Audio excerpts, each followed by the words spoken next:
Welcome to Your Mental Breakdown, the podcast where you get to follow along with the client in real therapy sessions. And you'll hear two licensed psychotherapists That's us. breaking it down afterwards, so you get a look behind the curtain. In this episode, we talk about finding self-confidence, compassion for self, and your support system. You'll hear Doug and Drew process anxiety that he experiences during the session. In the breakdown, we explore interdependence in relationships and focusing on others ahead of ourselves. And in other news, Doug is going live on the Facebook group every week, and you can be part of our community there by going to Facebook, searching for Your Mental Breakdown, and clicking on the group to join. And Meredith has been keeping a Corona diary that you can read and discuss on the blog section on our website, yourmentalbreakdown.com. Stick around. Bye.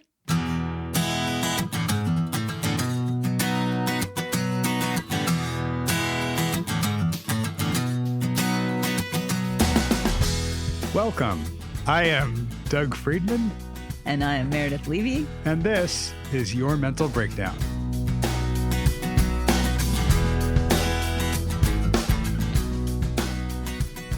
Hi, Doug. Hello, Meredith. We're really funny. We're really lame. And funny. That's true. They often go hand in hand. They sure do. Yeah. Do you remember when you were first starting out what it was that got you to loosen up and be comfortable enough with clients to joke around? I just drank a lot before.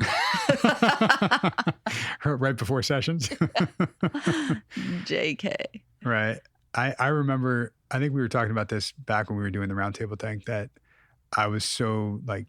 Yeah, you said you were scared to move. Yeah, I was petrified. I thought like being a good therapist meant I had to just project nothing at all. No personality, no nothing, blank slate, and just be there for them entirely.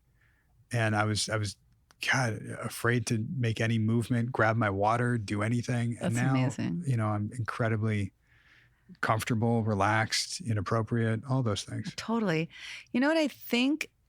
From the start, I was not like that at all. I think the supervisors I had, well, first of all, I worked in a lot of rehabs, and there, if you don't portray like confidence, they just fucking eat you alive. Oh, yeah. Those motherfuckers just take you down, Oh, especially yeah. when you're running groups.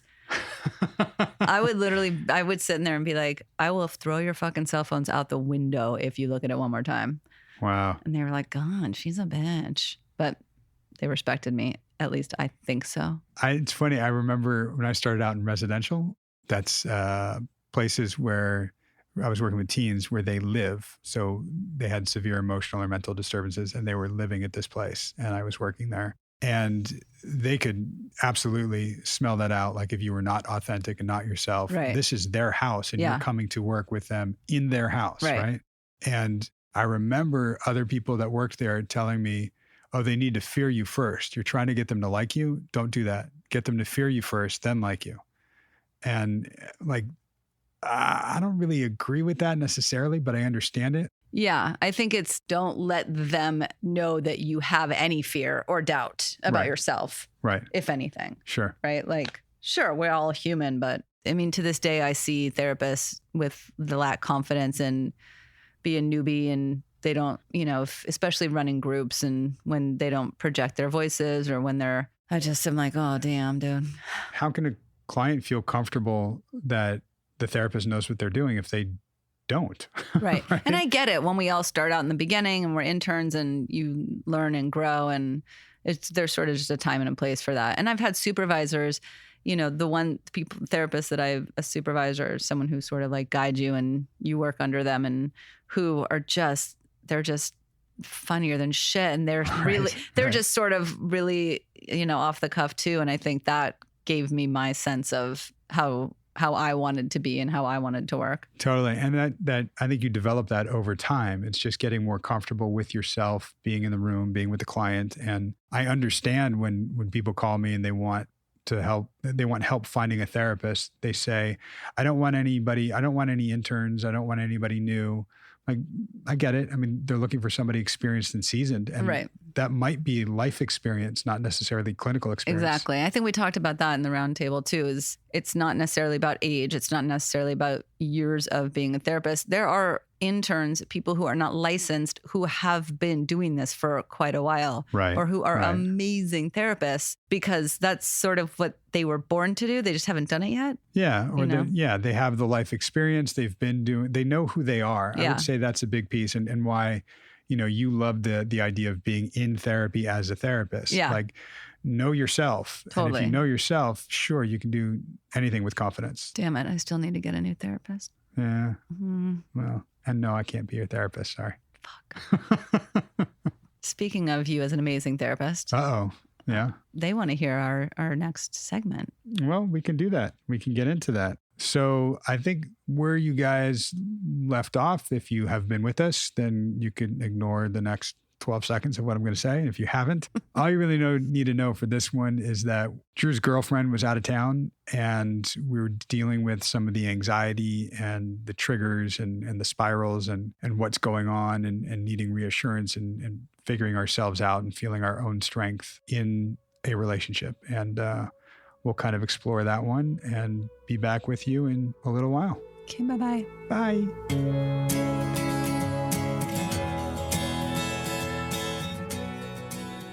I think my biggest thing this week is like self-confidence. I think we kind of touched on that last week of where I'm at with that.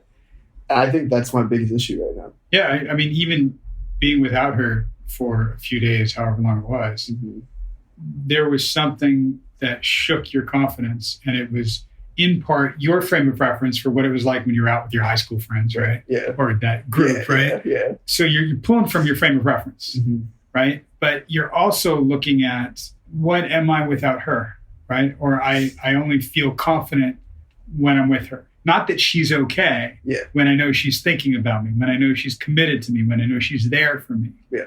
Without any of that, it's I'm alone. And I'm alone. I'm not confident. I don't feel safe. I'm not okay in the world. Yeah. We got to create new trails for it, like we were talking about, to kind of prove and show, like, wait, I am okay. Yeah. But that takes work. Yeah. You've had a few decades of feeling like you're not okay and thinking that you're not okay. Right. And what feels okay is when I know my mom's taking care of, or I can talk to somebody, right? I've got my friends around me. I've got a support system. Yeah. Yeah. I think I'm trying to find a good group of friends, but also on the flip side of that, not needing that group of friends the way I need them right now. Because I think I do need a support system that kind of like checks and balances type of situation.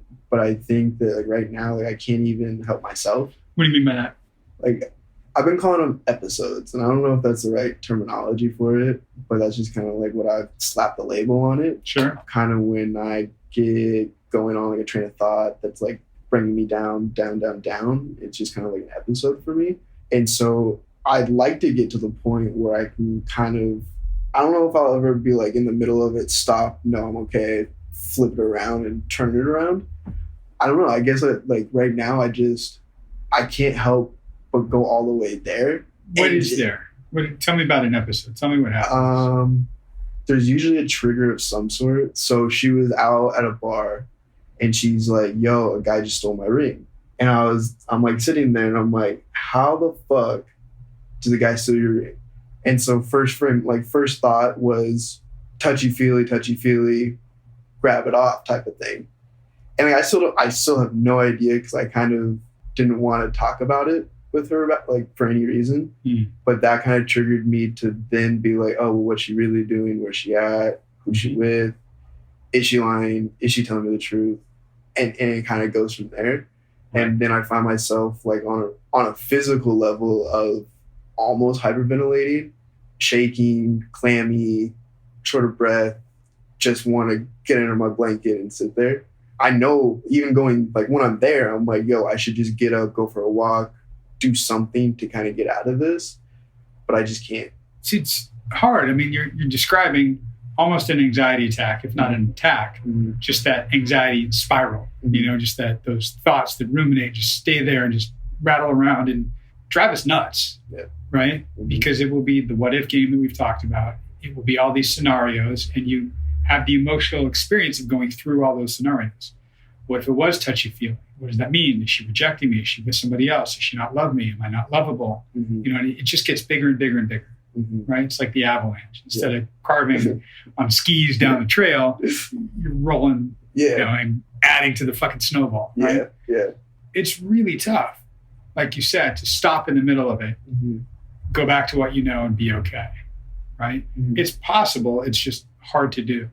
And I think you're on the right track with like, whoa, let me remove myself. Let me do something physical. Let me go for a walk, do some jumping jacks, push-ups, you know, whatever it might be, something productive. It could even be, or I'll just work and I'll start designing stuff that's really cool. It doesn't matter, but it's trying to get out of that headspace where we're just spiraling. At the heart of it is something that you did touch on, like that self-confidence, that idea that I am okay. And it's one we've talked about before. Knowing I'm okay and feeling I'm okay are two different things. If we're talking about the relationship, knowing I'm okay with where we are in this relationship or where, you know, our commitment is or what, okay. And I will handle if we're not, right? Reminding ourselves of that. But you're talking about, I haven't even talked to her about some of this stuff. Yeah, and I think, while I'm thinking about it too, like another big thing in that plays into like I think my self-confidence is something I have talked to her about is because I work with her, nobody knows about our relationship. You know, like there's probably 3 people in this entire world, not including my family and her family, that actually know we're dating. And so it's like, I think that's the biggest thing for me right now. Like I don't like being a secret, you know, because then I have to hide stuff and like I have to lie about stuff. And then I have to remember that lie and keep going with it. And like, it's just. So why is it still a secret? I mean, on my end, I don't give a shit if people know. I mean, like, all right, like, I'm not telling you to like, just go scream out we're dating, but like, I don't want to, I'm trying like my best not to even use social media in my life anymore. And I have like the last like 2 years, which has been like a good thing for me, I think, because then I don't worry about it and I don't like constantly like what's going on, how many likes am I getting, what are people saying, that kind of thing. But on the flip side of it, it's like we'll go on a date somewhere and it'll be like a really pretty like view and like she'll be like, oh, you gotta get out of the picture. And like that for me is like, I you know, and like that's the part where it's just like. That doesn't feel good. Nah, like not at all. Yeah. I think that's the worst feeling. Yeah, I'm getting a bigger picture of what's going on, you know, where it's coming into focus more. Because it's not just, oh, my girlfriend was out of town and she's hanging out with her high school friends. And I know what my high school friends are like. No, you're adding to that. We haven't told anybody, virtually anybody at all. I'm assuming your roommate knows, but not many people. Certainly not anybody at work. That's compounded by when she's taking pictures and posting, she's actively concealing you. Right. And that's that secret thing. That's I don't want to be concealed. You don't have to advertise it necessarily, but. And I think I read into stuff too, like a little too much. So she posted on Instagram, caption says, hi, hello. And under like where she's at, it's the hello stranger bar. And so to me, that's her saying, hi, hello, stranger. Like, what's up? To anybody that wants to come and hit on her. And that's, I mean, on that sheet, right? The CBT thoughts, drawing conclusions, mind reading. Right? We have no idea. She might have just thought it was funny as hell. What's missing for you is, I think, sort of the freedom to go, hey, baby, as your comment on it, you know, and her commenting back a heart, you know, or something like that. Right? That's not there. If that is, it changes the tone of it. Totally. And like even like just talking about that, like making me like anxious. Like I'm getting like right now. Tell me about that. What are you thinking? What are you feeling? I'm nervous. You know, I feel like I'm about to go on stage somewhere and like present something and like in front of a big crowd somewhere. You know, it's just making me like anxious, uneasy. What would settle it? If we just start talking about the Lakers or some shit? I don't know, because like, I don't know if there is a figuring it out. Let's walk through it. Okay. There is. You haven't experienced it before. Or often. Right? Normally you distract and we're not going to talk about the Lakers and I don't have any weed to give you. So what else we got, right? But if we walk to it, what you're feeling is, I'm nervous. I don't know. It's the uncertainty we've talked about, how it would go. Mm-hmm. If you didn't care about it, you wouldn't have that same feeling. Yeah. I tell myself all the time, just don't care. How's that work? Horrible. It never works. Right. Because you do care, man. Right. It is important to you. It is. So let's walk towards that thing, Mm-hmm. not away from it. Yeah. Go, yeah, no, I do care. What do you feel strongly about? Even as I just said that post, hey, baby, heart. That, even the thought of seeing that and that coming into fruition, like that makes sense and it makes me feel better. Tell me about that. Because then it's known. You know, other people know. Nobody else, like, if people want to comment on it, then, like, do your thing. But you know, like, where we stand and, like, what's up. So, like, at that point, I don't care what people say. I care what people say because nobody knows. Okay, so I don't care what they say. It wouldn't affect me or bother me or shake my confidence when they know, when they know where we are, when I know where we are. Mm-hmm. So having that as some solid ground for you is important. Mm-hmm. How would that solid ground be there? What would it take for that solid ground to be there? I don't know. Because I've had that conversation with her too of like, I can't do this whole secret thing that much longer. I mean, I'm 24 and I'm grown. You know, I'm not in high school. I'm not trying to hide this from anybody. Like, if we're in a relationship, we're in a relationship. And if we're not, we're not. I don't want to play this in between thing. Like, and I just need you to figure out one way or the other where you're at. Because. So you have had that talk with her. Yeah. And her reply to that is, as long as I'm working here, like, I'm not going to tell anybody. And I'm like, all right, well, what if I leave? But then the other thing I ask myself is like, okay, well, what if I do leave and do all this stuff and then she just doesn't want to be in a relationship anymore? You know, what if it's just a work boyfriend type of thing and like that's what it is? Mm-hmm. You know, I don't know. I have no idea what happens if I don't see I have her. no idea. That's the uncertainty, and that's then you start playing the what if game, and you played, of course, the wrong rules. Right. Yeah. Yeah. I mean, we always do that. Yeah. Either way, we just don't know. Mm-hmm. But we'll give it that unsettling feeling, and that's part of, you know, the somersaults in your stomach that were popping up a minute ago. Yeah. And I'd say that there's something that's important to you. And the more we can stand up for that, the more we can state that, Mm-hmm. have that be our truth, the less we're going to have those somersaults in our stomach, the more we're going to feel that solid ground, Mm-hmm. and the more confidence we're going to build in ourselves. Mm-hmm. But I want to walk through it because there's some things in here that I can tell you have strong convictions about. Mm-hmm.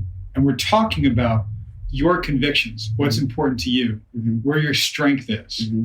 The biggest thing taking down my self-confidence is the fact that I think she doesn't want to tell people. And I don't know why. You know, like, there's excuses, there's this, there's Well, that. and even we can stop there for a second, right? That's the insecurity, Yeah, right? yeah. Is that she doesn't want me. Yeah. And that will feed that Vader voice that I'm not good enough. Mm-hmm. And that feels like shit. Yeah. And it's constantly being reinforced every time she asks you to move out of the picture. Mm-hmm. Every time you're different at work. Yeah. You can't look at her. Mm-hmm. Somebody else does look at her. Yeah. And I can't say anything about it. Right. And it feeds that, not just, oh, it doesn't feel comfortable. It feeds that I'm not good enough. Yeah. And I'm not okay Mm-hmm. because I'm not being myself. I'm not being authentic. Right. I just want us to recognize it. Yeah. Otherwise, you're walking around going, I'm not good enough. Mm-hmm. You know, that comparison thing, Mm-hmm. that what if game and the anxiety spirals of she could be doing this, she could be doing that. And it's so uncomfortable Mm-hmm. and a lot of work. Yeah. Right? It's a lot of work. Yeah. It's exhausting, man. Yeah. I'm looking for, can we recognize what your conviction is, Mm-hmm. where your strength comes from, Mm-hmm. first and foremost. Okay. And feeling that and going, yeah, that's what, you know what I want is we just say, yeah, we're together at work. Yeah. And then we can post and we can do it. And everybody's like, ooh, shockwave, but then it wears off and they're back to work. Mm-hmm. Not a big deal. It's not a life changer. Right. Okay, let me get in the mindset of like, oh yeah, I can hold your hand, I can give you a kiss, I can do all this stuff without having to watch my back. And I think the bigger picture to that worry is I have to do all this stuff just to keep it a secret. You know, and like that's crazy to me. It's not just crazy, but it's invalidating and inauthentic for you. Mm-hmm. And we're asking you to feel your self-confidence, Mm-hmm. but we're doing things contrary to your integrity. So what are you going to, you're going to be confident in being not yourself. Right. Impossible. Right. Yeah. So you're faced with an impossible task. Of course, it's going to be difficult and exhausting. Yeah. Again, to go with your convictions, your integrity, what would that look like? That's sort of directing the movement, sort of going, yeah, we would just say we're going out. Don't make me have to take care of everybody. And I think that's what I'm doing right now. Why do you? Why do I take care of everybody? Why do I feel like I'm taking care of everybody? Both. Why do I? I think that's an innate nature of like my life because nobody really took care of me. And so now it's like one of those things where like I can't say no because everybody said no to me or left me or didn't help me when I needed it the most. Whether they couldn't or didn't want to, I don't know. But it just kind of like that's how it always happened. And so now it's like I never want people to feel the way I felt. And so I have to take care of everybody the best way I can, no matter what that looks like. Like yesterday, and like again, I'm not rich. Like I ain't got money like that by any means. I woke up yesterday morning with like $400, $450 in my like active account. And then my roommate was short on rent. And so I helped him out $250. And then girlfriend this morning was like, yo, I need $200. Like I'm short. Like I need help. I don't know what to do. I'm like, I got you. So now I'm chilling with like $7 until Friday. Meanwhile, I have to like I'm going to see her tonight, and like I know she's gonna want to eat, and like I'm gonna want to eat. I want coffee tomorrow. Like there's all these other things that like I had that money set aside for to be okay through the rest of the week, and now it's like I have nothing, but I feel good about it because everybody else in my life is okay. Does that like? Does that what? Does that? I don't know. I guess does that make sense? Does it make sense? Makes perfect sense. Yeah. Does it sound like how you want to be? No. Right. And there's a reason we fall into that. Like you said, no one was there for me, so I want to be there for everyone else. Right. And when I'm not there, shit goes bad. Yeah. If I'm not doing it, my brother's not going to go out there and help my mom. Right. My mom might wind up OD'd. My buddy might wind up OD'd. And they did. Yeah. Right. So this shit happens.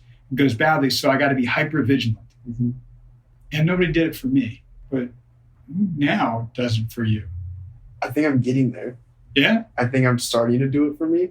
I think I'm realizing that I think more recently than anything, I've really come to the more of like awareness of that I never help myself. Like never help myself. And like how am I supposed to help people if I can't help myself? That's my thought process now is like I gotta be the best me I can be. Right. And then I can help people. The oxygen mask on the airplane. Right. Right? Yeah. Put it on yourself before you put it on anybody else. Absolutely. Yeah. You have to take care of yourself to be the best you could be. Right now, you're not taking care of yourself. So you feel like shit. You're trying to take care of everybody else, but you're not taken care of. And you are very, very well equipped to take care of somebody. But you are last on your list. Yeah. How's that sound? Hearing you say it sounds wild. Like it just like it doesn't like that doesn't make sense. It's true, but it doesn't make sense. It's not rational. I mean, we can make it make sense. Yeah. With those two big things I talked about, right? Nobody did for me, so I want to make sure I do it for everybody else. Okay, but there's a little Drew, and he's fucked. Yeah. Because we're still taking care of everybody else. It's can we take care of little Drew? How would we do that now? Well, we've got the means. We can stand up for him. We can be there for him. And he's hurt and alone and scared and anxious. All those things. Yeah. He's having night terrors. And that's a version of you, in psychology, they call it the wounded child. There's something from our childhood where there was something missing that we didn't get. There's a wound, whether it's a trauma or not, doesn't have to be. It can just be something that was missing for us that we didn't get. And we carry it. And then we get this Vader voice that feeds along, and he knows what that weakness is and exploits the shit out of it. Right? Yeah. And then we get rewarded. If I take care of everybody else, not myself, I'm a good guy. I'm the go-to guy. Right. People will call me when they need anything, and I could do that and fill their need, and that feels good because I never got that. Right. So that feels good, and I'm wanted that way. Well, I think I get my confidence from that too. In like the people wanting my help is a huge confidence boost for me. but I don't think it's healthy. Like, How does it boost the confidence? What does it say to you? Gives me worth. It gives me like a solidified, like, okay, they were thinking about me in this situation to ask help to. Yeah. And that feels good. How are you at asking for help? Horrible. Why? I mean, the first word that popped in my head was weakness, but I'm learning that it's not a weakness. I'm learning that, I mean, it took me 23 and a half years to come here, and like I've needed this for a lot longer than that. But I think I'm understanding that it's okay to ask for help and it's okay to be vulnerable like that. Yeah. It's just, I don't always want to be asking for help and always being vulnerable, always being like a pity party. Sure. And so like, I'm trying to balance it out with people in my life where it's like, yeah. And there's that word always, whenever I hear those big words, always, never, everything, nothing, that's that black or white thinking. And anything other than being self-sufficient or not ever asking for help feels like I'm always needing this, always needing that, right? It's not the case. Yeah. But we're in that black or white world. So I like that you're saying, I want to find that middle. It will feel to you like I'm always asking for help or like I always need reassurance, whatever it might be. It's the pendulum swinging, and it's going to swing pretty far that way where it feels like always in order for it to kick back the other way. And eventually it'll land somewhere. It's always going to be moving, but it'll land somewhere in that gray in that middle, right? Yeah. And we're striving for that, but it's going to be a little uncomfortable, like skiing out of bounds. Like, whoa, this is crazy, right? Yeah. We're going to have that sensation in some of this. Yeah. And we've got to be willing to take that risk to ask for help. Pretty cool that you recognize, I like that people can ask me for help. I feel confident with that. There's somebody that needs your help more than anybody. It's that wounded little Drew. Yeah. And there's somebody that's incredibly capable. Yeah. Right? Why are you laughing? Because it's a dichotomy of sorts. It's like it's the same thing, and I should be able to help myself. It's hard though. Yeah. I mean, I should be able to help myself. Yeah. We need some practice with that. We need to walk through it a little bit. It feels different and awkward, and it's not as easy. It's easier to go somewhere else or just suck it up. Yeah. Or to help somebody else. Like, easier to get those moments of feeling good somehow else. Yeah, because I think it makes me busy too. I think when I can kind of tie myself up with helping people, one, it gives me the reassurance that I'm wanted. And then two, I'm not worrying about the other shit I got to worry about. And so it's like a perfect cocktail of like masking everything without having to like deal with my shit. Totally. Because then I don't have time for my shit. Totally. And it's way better. It's easier. It's way easier. I shouldn't say better. It's way easier that way. It is in the short term. Yeah. In the long term, it's way fucking harder. Way. Great. I got $7 tomorrow to figure all my shit out. Yeah.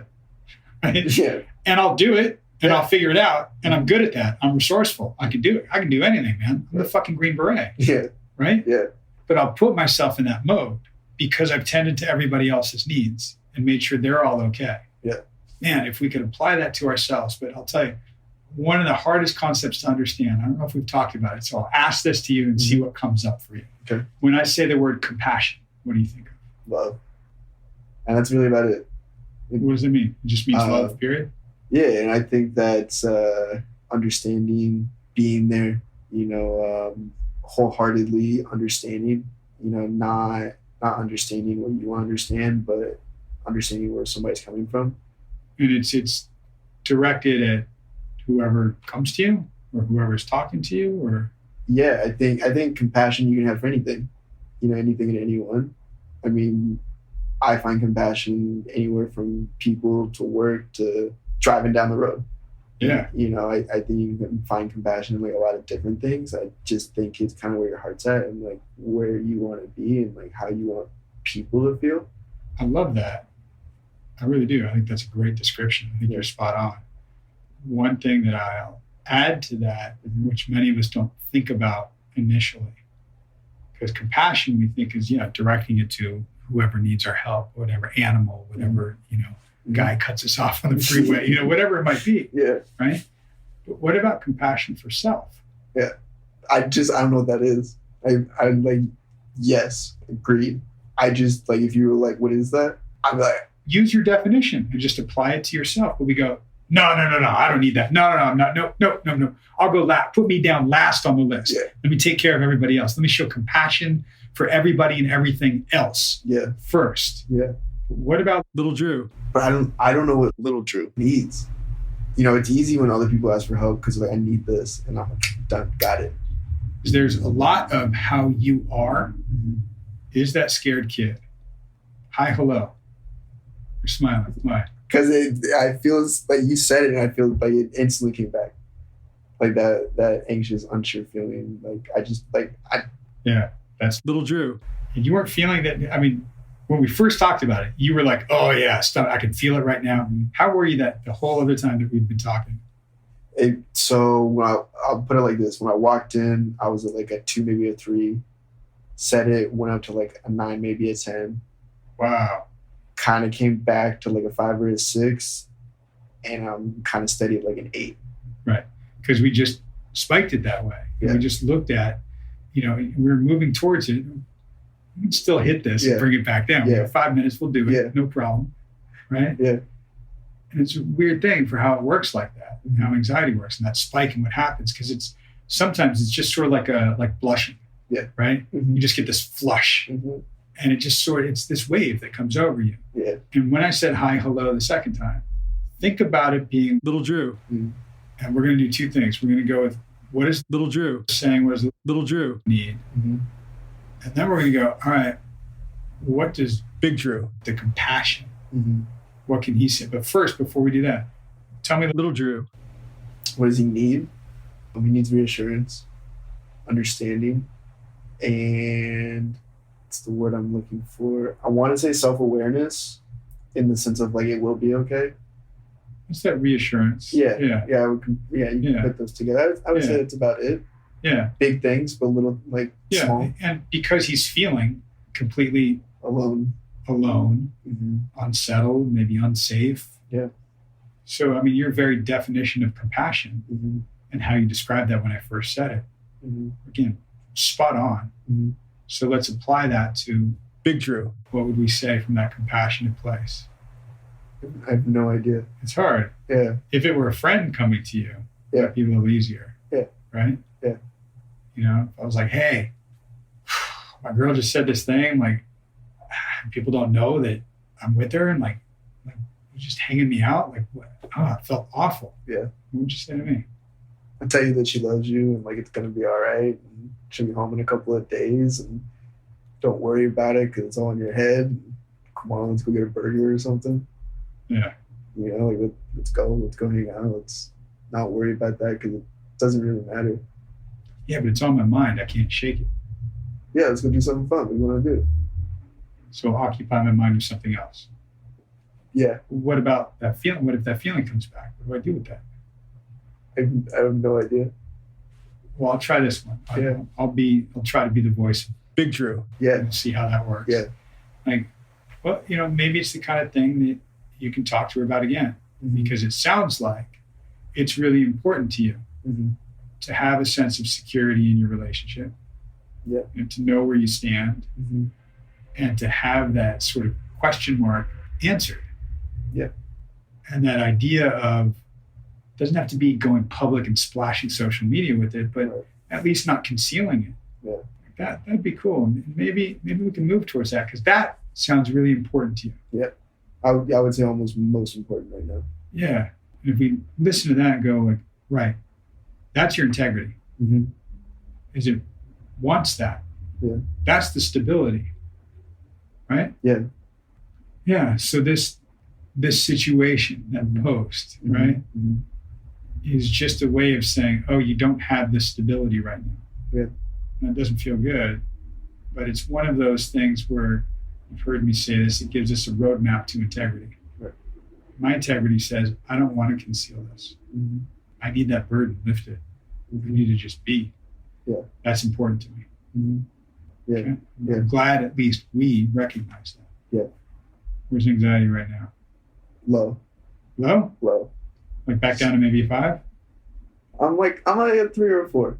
Feel better. It's still definitely there, but it's not overwhelming. How crazy is that, dude? Yeah. Right? Yeah. That it spikes and goes up and down like that. That it can get triggered by things where we're feeling uncertain, where we're feeling not okay, right?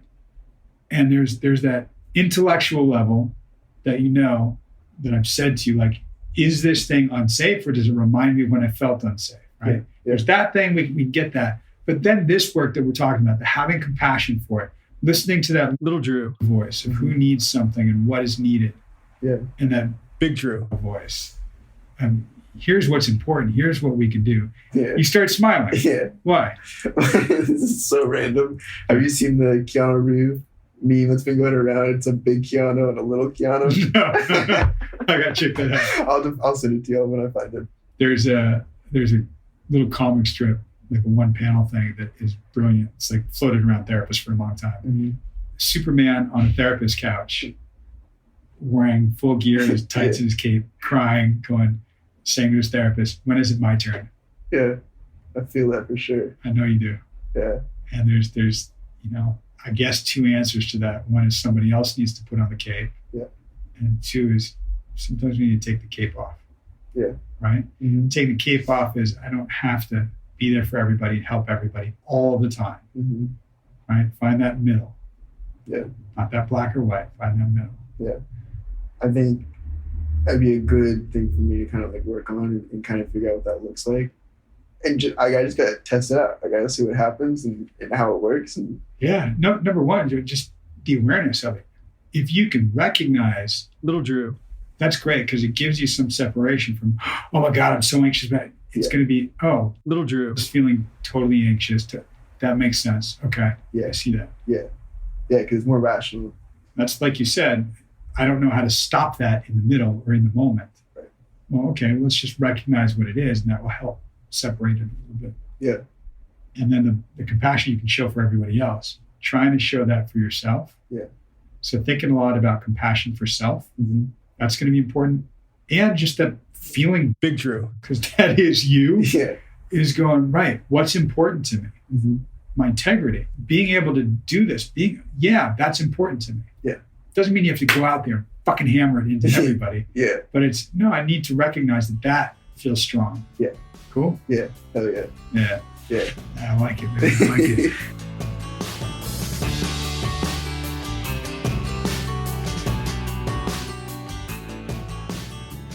Welcome back.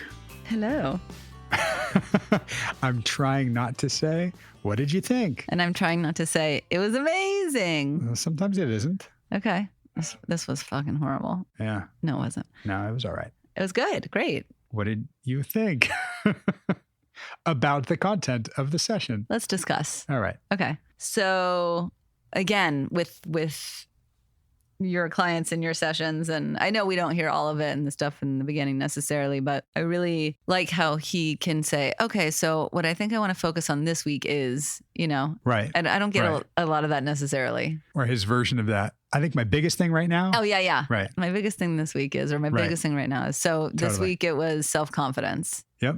Which, such a big thing and issue and for everyone forever and ever in all different areas of our lives. Yeah, especially in the context of a relationship, because that's just going to show you yourself and expose a lot of those things. And if you have the benefit of being in therapy, you get to work through a lot of that when it comes up. Totally. Right? Yeah. And I think that we can have self-confidence in relationships, and then you hit a relationship where you don't feel safe. And there is a very good reason for that, where, and I don't want to say where the other person doesn't make you feel safe, because we all know someone else can't not make you feel safe. But I don't feel safe around this person. Yes, right? where that's a thing. And all of a sudden your self-confidence is shot and you are like beaten down, and where all of a sudden we can become shells of who we really are. And it's fucking crazy to watch it unravel. Totally. And man, hearing some of the stuff that he said, how people don't know about their relationship. Right. And how she's like, can you get out of this picture? Right. Oh, maybe I shouldn't say it so judgmentally, but I'm protective of you, Drew. It shows him something. And that's kind of what we were driving at, that we think if we're in a relationship and that's how I'm being treated, then must be my fault or it's doing something to me and there goes my confidence. We don't think that it's the other person and some of their own issues Right. that we don't have to take ownership of, right? And I know you guys haven't been in working together that long necessarily. I do find it interesting, though, that he hasn't revealed any of this to you yet. How she'll say to him, like, can you get out of the picture? Right. I heard the pause in you. Right. And I heard the pause in you of holy fuck. And also, wait, what? You know, kind of like, and then also not wanting to judge, which I get it. Yeah. It's not about judgment. And remember going back to when I used to say, he has good values. It's good according to him or good integrity. Yeah, according to his integrity. Any judgment from me because I'm present with him would come from, wait, she's telling you to get out of the picture. That's contrary to your integrity. Absolutely. And how you want to be in a relationship. Yes. There's something incongruent there. Right. And also him trying to work on his self-confidence while being told, I don't want to tell anybody about us. And also, you can't be in my photo. Right. That's not even sending a mixed message. That's a message. Yeah, boo-boo. I was like, right. No. Yeah. You could be in my photo. Like, sad. And, you know, look, I get it. It's all food for thought. There's multiple sides to everything. And also, it just made me sad. And he was very clear about not wanting the relationship to be a secret. Right. And said it to her. Yeah. And then said, and then I thought about leaving the job. Right. And I was like, oh, hell fuck no. Right. And when he brought up, well, what if this is just a work boyfriend thing? And I was like, what in the motherfuck? Yeah. And it just so many, I mean, I was glad that he looked at all those different angles of it. And I just thought, you know, how many of us go through all this because we want to be with that person and him, you guys talking in the very beginning about what am I without her and what am I when I'm alone? And right. The truth is, like, who are we really when without other people? Yeah. Yeah. And that's really trying to find the strength in ourself. And if we have that, that's our self-confidence. From that place, sure, I can be with anybody or not be with anybody. And if I'm with somebody, then we complement each other and that's wonderful and that's great. When you're codependent, when you need them to attach to you or to give you something, then, you know, that's not self-confidence. That's getting it from them. I had this conversation with a client yesterday. And again, like, I am 45. I get it when she's probably 20 years younger. And she was referencing a conversation she had with somebody else around my age. And she was saying, how are you okay being single? Something to that effect. And I said, you know, when people ask you, because she just had a big breakup and I'm sure people ask you all the time. People ask me all the time, how are you single? And I started realizing the question that I'm going to ask them is, how are you married? Or, how are you in a relationship? Or, how do you have kids? Well, like, I would jump in and go, well, how is somebody single? Because they're potentially, this isn't always true, but because they're confident and comfortable with themselves. That's what I'm saying. And they could be with anybody. 100%. And you can do that in a marriage. You can be confident in yourself and be an individual. It's actually called interdependence, not codependence, not independence. And that's sort of what Drew and I were talking about a little bit, and we kind of drove at that idea of, especially he was doing a lot of mind reading and a lot of like, oh, she must be thinking this and this much, and it spirals him out. And that idea of he's so worried about being rejected by others. Totally. So he puts on that face, which we've talked about before, to be accepted by them, but he's rejecting himself. Right. And doesn't even see that. 100%. Right. The thing is what does it say about us if we are single? Why is there something wrong with that? Like, guess what? I have a fucking great time. Right. Like, and for everyone out in the world, like, I think there's this idea that we're supposed to be, it says something's wrong with us if we are. And I literally am starting to realize, or I have realized, it's great. And there are times, like, at some point, sure, do I want to have a partner? Like, eventually, yeah. And also, I want you to live in a separate room. Like, I want you to live in a separate room.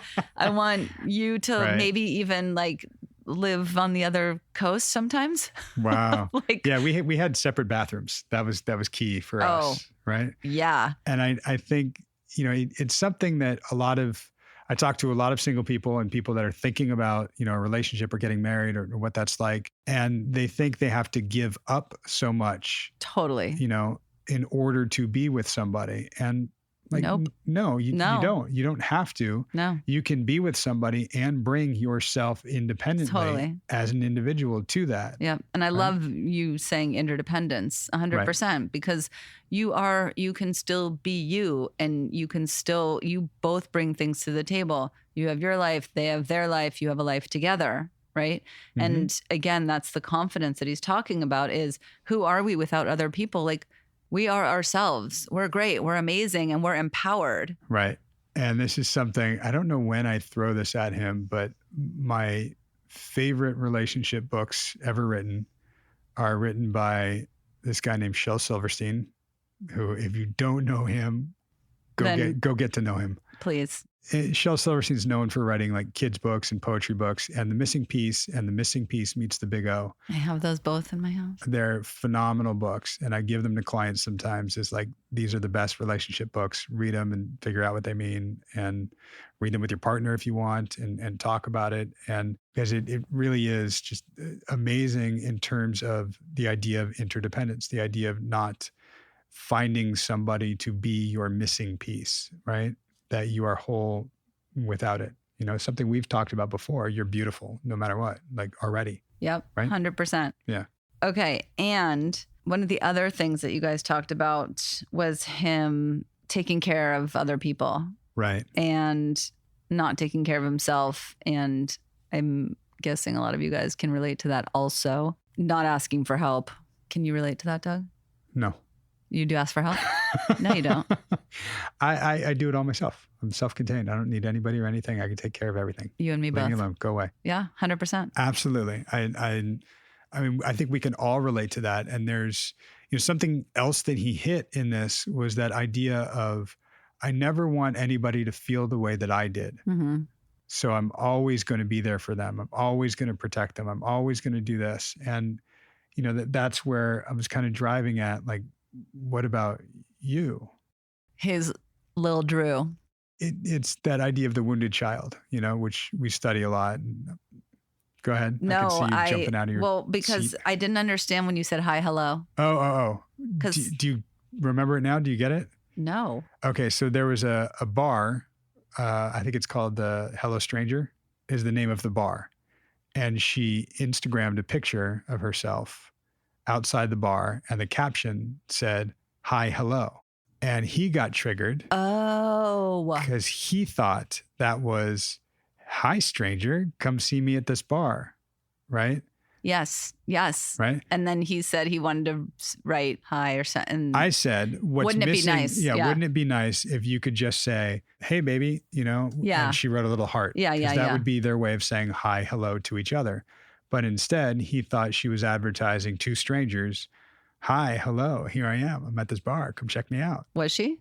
Maybe. Yeah. We don't know. We don't know. And I think the key is we don't know. Right. And unless he says, "Hey, I don't know what this means." That's why we were trying to pick apart the mind reading. Totally. Right. And for him, if that is important to him, one thing he can recognize is that she does not share that right now. Mm-hmm. Because she does not want him in that picture. She is not going to go, "Hi, hello, #Drew," And that's something that does bother him. And it's okay to be an individual, but she's doing it in a way that invalidates their relationship and him. Yeah, I know. Made me sad. Yeah. So we can go back to that idea of the wounded child. Yeah. Right. And it's something that I think he totally understood. And it's a lot of why I don't go into things too clinically and make it so dry. Yeah. Right. Is it's easier just to get a client to relate to that idea of, little Drew. Little Drew is somebody who had a wound, had something that happened to him, and it hurts, and he'll remember that, and he'll constantly try to protect from that. And that's where that clinical or that critical voice, that Vader voice comes from, is trying to protect from that, trying to make sure that's his thing about, I never want anybody to feel what I did. Right. And like, okay, that's great. You're a wonderful protector, but can we protect ourselves? Yeah, he needs to put his fucking oxygen mask on first. Right. Or everyone else is going to die. Good analogy. I should use said that. it. And they stick with you. That's people say like, I use so many analogies. It's because this shit sticks with you. Totally right? sticks. Oh my God. He busted out so many of your analogies. I think it was in the next one that I noticed that I couldn't remember, but he was like, yeah, when I don't remember what he said, but I was like, aha, look at that. Well, I love that because that's, sometimes clients make fun of me for having like such heavy repetition or having like names for everything and stories for everything. When they come back and they're saying things like, yeah, I was totally Green Beret this week. I'm like, fuck, this shit's working. So good. Right? Like, it's amazing. Love great. it. We're thinking about it. And Love not many people, I'm not going to say nobody. Ooh, like he did. Right? Not many people like the idea of going, oh, I could feel my critical voice like being so mean to my wounded child. So I'm like, that's the stuff that you see on TV and film where you just hate those freaking therapists. I don't even say it myself. And no offense to those therapists. They're great too. Some. Yeah, I don't use those words. I don't use that vernacular because it just doesn't come naturally to me. So yeah. And it's funny because earlier we were talking about self-confidence. And one thing that I asked him in this episode, which is a concept I love, and I think you knew this. I don't know that he certainly didn't, and I don't know if our listeners did, but when I asked him about compassion and what that meant, the whole time he's talking about that, I knew I was talking about compassion for yourself. Yeah. And that's where I was going with it, Yeah. but I wanted him to see what it means and think about it that way. I mean, that's sometimes where we're not deceiving our clients, but we're guiding them towards something in a way where they can actually have it click in and make sense, right? He was literally like, what do you mean? Right. You're like, well, why don't you just take what you just said and apply it to yourself? He's like, no comprendo. Right. Yeah. That idea of compassion for yourself is not one that most of us think about. We think about compassion outward. Totally. For other people, right? And we don't apply those same rules to ourselves at all. So I think getting him to think about it, first think about compassion. Because if I just asked him, what does it mean to have compassion for yourself? He'd probably go, I don't know. Right. And compassion is a huge thing for me. I really try to emphasize it, compassion and not judgment as much as possible. Right. I think we've lost a lot of that in this world. And it's not that it doesn't exist. I think we just need reminders. Yeah. For ourselves, for others, whatever it is. And I do think sometimes the more we can find it for ourselves, then we can find it for others. Yeah, I agree with that. It's hard. I just need to quickly say, Drew, please stop giving your last dollars away. Because yeah. No. Yeah. And I think that's the martyrdom. And that's, I mean, we talked about in the tattoo episode a few weeks ago, that idea of, what would Jesus do? Yeah. Right? The WWJD. Oh, and just that, sure. Right? That mentality of I will sacrifice myself for others. I will save others. It's hard because martyr has this negative connotation. I guess religiously it's not negative, right? Well, I mean, it's dying for what you believe in, right? Or sacrificing for what you believe. And the sacrifice is putting yourself out there and absorbing it, or letting it happen to you so that someone else can be okay. I mean, is how we translate it to now. Well, and to what extent though? Because it was interesting when I think you were asking him, like, what does it do for you? And he was saying, I don't know if he actually said it makes me feel like the man, but something he said, it makes me feel needed. It makes me feel good that people come to me. Right. And he said, I'd rather her ask me for help than anyone else.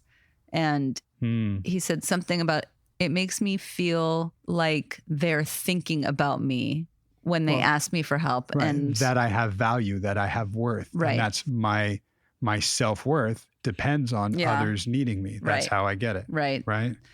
So, Drew, don't keep giving away your money. Right. Because you have worth and value to other people. You can help other people by showing up without money. Totally. But it's partly like that's where he feels that sense of worth, and he gets that if I'm giving to others, I've done good. I feel good. But that's by virtue of giving up something, right? Yeah. I mean, it's in part a very noble thing, I think. What are you looking up, Doug? Something about Jesus? No, not exactly. I was just looking, I was trying to remember, there's a line from a song that I loved in my head by Massive Attack called Protection. And I was trying to think of the female singer. I think it was the girl from Everything But the Girl. And I want to say her name's Tracey Thorn, but I could be totally wrong. Sure. I'll go with it because I don't know. Yeah, we'll have our fact checker get on that. Yes. But it's stand in front of you, I'll take the force of the blow. Protection. Aww. And it's that noble thing. Like I would take a bullet for that person, you know, and that's what I think of, you know, when he's so diligent about protecting others. But you can't take a bullet for everybody. No, you can't take a bullet for anybody without getting shot. That is fucking deep. Right? I mean, and then you're shot. Great. I think you need to coin that, trademark that, whatever. That's the old 100% of the shots you don't take don't go in, right? It's a similar thing. Like if you don't do something, it won't happen. But this is if you do something, it is happening. And do you realize you just got shot? I'm stuck on this. Yeah. If you can't take a bullet for anybody without getting shot. I think that's the name of a song or a book or a movie. I don't know. So I can't trademark it? No, not. I think that it has the potential to be. Oh, cool. You know, it's funny. I was complete non sequitur. I was just talking with my sister. We were looking at a pink brain, like from our logo, the pink brain. Yeah. And I think she said jokingly, like, yeah, it's sort of like Pink Floyd. Like, wow, how has nobody thought of Pink Floyd? Oh my God. And I was like, I'm sure somebody has. She's like, that's got to be a band. I'm like, I know it's got to be. It's already out there. And it is. And we looked up, there's an album cover that has the triangle with the little prism effect from Dark Side of the Moon, Pink Floyd, that says Pink Floyd, Dark Side of Your Mom. That is fucking hilarious. Right. What? I'm going to need to get that print or album cover and put it in my office. Right. I'm looking it up right now, guys. Hold on. It's hilarious. Speaking of looking things up, one thing I kind of said to him towards the end, bringing it back to something of substance that we were talking about. This is all substance. Of course. Is that comic that I don't know what you call it when it's just a one panel comic like they have in the New Yorker or something. This might have been from the New Yorker. It was Superman on a therapist's couch crying, saying, when is it my turn? And I think the real caption is, when is it my turn to be saved? Mm. And the idea being sometimes you got to take off the cape. Yes. Right? Yep. And we can post that comic panel. As we shall. Yeah, on our website. But I love that. And I remember that comic being on my mom's door when she was a therapist. And it's something that, it stuck with me for a long time, but it's very, very true. And it seemed to apply to Drew here also, just that idea of doing so much for so many other people because we think that takes care of us. It doesn't. We still need some support in that too. 100%. Yeah. So what did you find on your Google? That's why we need a fact checker with a laptop right here. I found it, but I found the t-shirt, but I literally want to find an album cover that I can frame and put in my office. This is happening, you guys.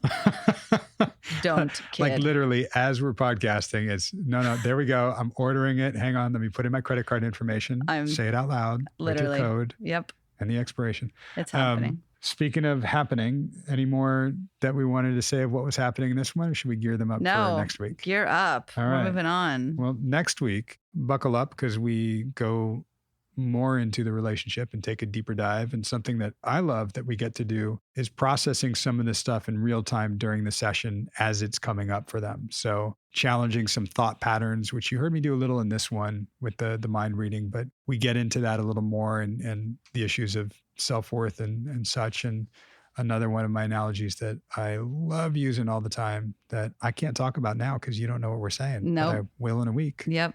So stick around. Check out the website. Let us know what you're thinking. If you have any questions, Doug will answer them all. Absolutely. See ya. Bye.